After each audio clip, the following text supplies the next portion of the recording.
Kenapa? Gemeteran. Santai ya. Yang penting mah foto dan videonya kan ya ada.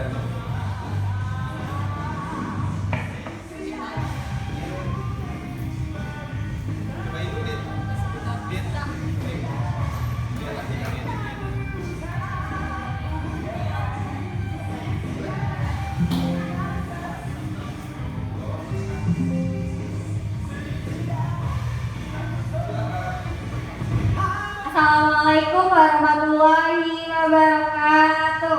Waalaikumsalam warahmatullahi wabarakatuh. Selamat pagi dan salam sejahtera bagi kita semua. Terima kasih kepada seluruh mahasiswa yang telah hadir dalam diskusi kita hari ini yang mengangkat topik yang sangat relevan, yaitu strict parent versus kebebasan. Gen Z menemukan titik tengah dalam pola asuh modern. Perkenalkan, nama saya Siti Nur Oci sebagai moderator yang akan membantu acara di seminar ini. Seperti kita tahu, perbedaan pola pikir antara orang tua yang cenderung ketat dengan generasi Gen Z ini yang lebih terbuka dan bebas seringkali memunculkan konflik ya. Tapi juga peluang untuk saling memahami. Tanpa berlama-lama, mari kita sambut narasumber kita hari ini yang akan berbagi pandangan dan pengalaman mereka dan pengalaman terkait isu dari ini. Oke, sekarang kita panggil narasumbernya. Oh, ditambil.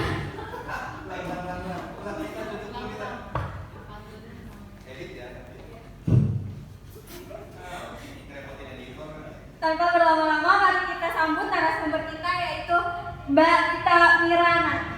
Tepuk tangan dong guys.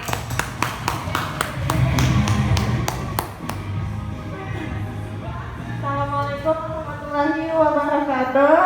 Waalaikumsalam warahmatullahi wabarakatuh. Di sini saya akan membahas dengan topik strict parent versus kebebasan Gen Z. Menemukan titik tengah dalam pola asuh modern.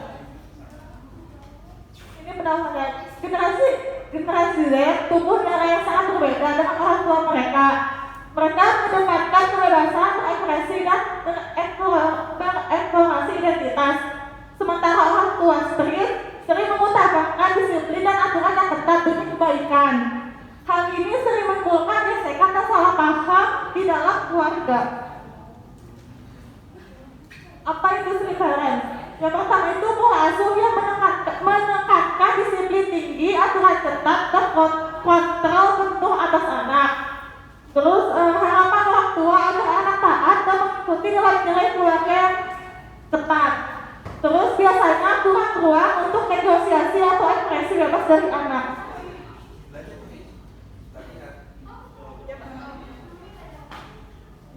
Terus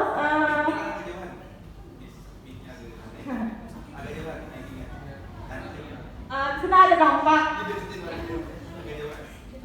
Sini ada dampak yang positif. Pertama itu anak jadi lebih disiplin dan bertanggung jawab.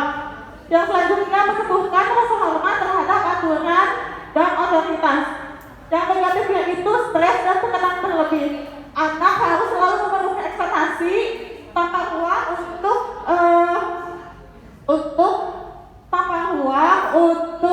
bereksplorasi, yang menimbulkan kecemasan dan stres kronis. Yang selanjutnya rasa tidak aman dan rendah hati. Kurangnya dukungan emosional yang membuat anak menjadi kurang suka dan kurangnya kepercayaan diri. Terus kesulitan bereksplorasi dan berekspresi.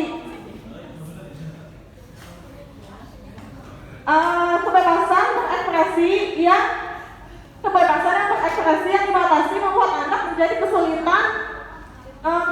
kesulitan menemukan jati diri dan kreativitas. Ini konflik yang sering muncul. Yang pertama itu jam pulang. Orang tua itu harus ketat dan tepat waktu. Gen Z itu ingin fleksibilitas sesuai kebutuhan dan kegiatan sosial. Terus ada pilihan karir. Orang tua harus sesuai ekspektasi atau standar keluarga. Gen Z cenderung memilih karir berdasarkan passion. Terus yang selanjutnya ada gaya berpakaian. Orang tua harus sesuai norma keluarga dan adat. Dan Gen Z ingin bebas mengekspresikan diri melalui pakaian tanpa banyak aturan. Kalau pinjam itu kayak kurang beranggapan tanggung jawab dari orang tua dan melihat dari itu. Orang tua merasa pilihan anak itu tidak realistis dan kalau gaya berpakaian itu dinilai tidak sopan atau melanggar norma. Sini ada karakteristik kewawasan Gen Z. Yang pertama itu menuntut ruang untuk berekspresi dan identitas diri. Yang kedua, menggunakan teknologi dan media sosial sebagai sarana ekspresi. Yang selanjutnya menemukan titik tengah solusi pola asuh modern. Yang pertama itu komunikasi terbuka dan empati. Orang tua dan anak harus duduk bersama dan mendengarkan tanpa menghakimi, dan anak bisa menjelaskan keinginannya dan orang tua bisa menyampaikan kekhawatiran mereka. Terus yang selanjutnya fleksibilitas dengan batasan yang jelas. Dan yang ketiga, memberikan kepercayaan secara bertahap. Orang tua memberikan kepercayaan kepada anak sambil terus memantau secara bijaksana, dan anak harus memberikan tanggung jawab atas kepercayaan tersebut. Yang keempat, membangun dukungan emosional. Orang tua harus memberikan dukungan emosional dan anak merasa dihargai dan didukung sebagai proses tumbuh kembangnya. Mengapa penting mencari titik tengah? Yang pertama itu agar hubungan keluarga tetap hangat dan saling mendukung. Yang kedua itu mencegah masalah psikologi seperti stres, depresi, dan konflik berlarut-larut. Terus yang ketiga, membantu anak menjadi individu yang bertanggung jawab dan percaya diri.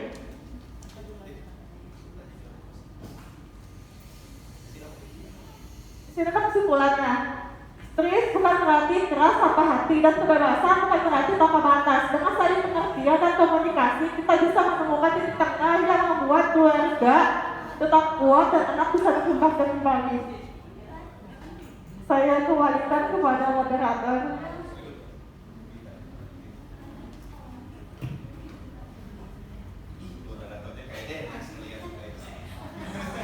Oke, terima kasih untuk Mbak Dita yang telah memberikan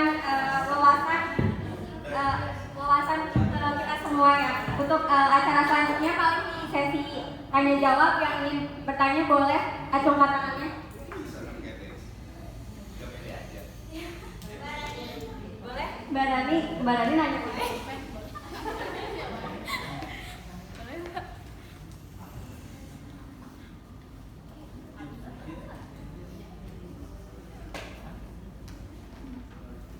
Assalamualaikum warahmatullahi wabarakatuh. Perkenalkan, nama saya Siti Nurani Oktaviani dari kelompok Kraimora. Saya bertanya, bagaimana Gen Z bisa menyampaikan kebutuhan akan kebebasan tanpa dianggap melawan oleh orang tua? Terima kasih. Saya akan menjawab ya. Dengan pendekatan yang menghargai peran orang tua dengan menggunakan bahasa yang sopan dan logis. Misalnya seperti berkata, aku paham maksud ayah atau ibu melarang ini itu untuk kebaikanku, tapi bolehkah aku menjelaskan sudut pandangku? Ketika Gen Z berkomunikasi dengan tenang dan argumentatif, maka orang tua pun dapat lebih mudah membuka diri. Sudah cukup pertanyaannya, makasih. Iya, makasih. Saya kembalikan kepada moderator. Ada yang mau bertanya lagi? Mbak Fitri lagi ya.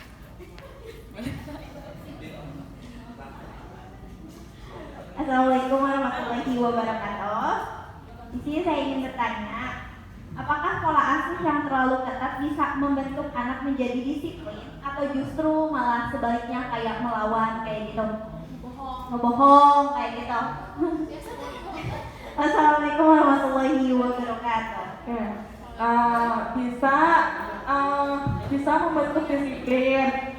Namun kalau berlebihan akan memicu pemberontakan dan kurangnya kepercayaan diri dan komunikasi yang tertutup.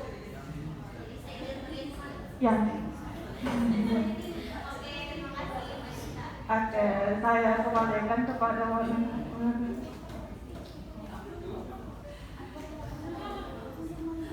Baik, pada teman-teman kalian, demikian diskusi kali ini mungkin dicukupkan aja ya. Terima kasih kepada Kak yang sudah memberikan ilmu-ilmunya yang bermanfaat. Semoga itu bermanfaat ya. Saya Siti Oci pamit undur diri. Wassalamualaikum warahmatullahi wabarakatuh.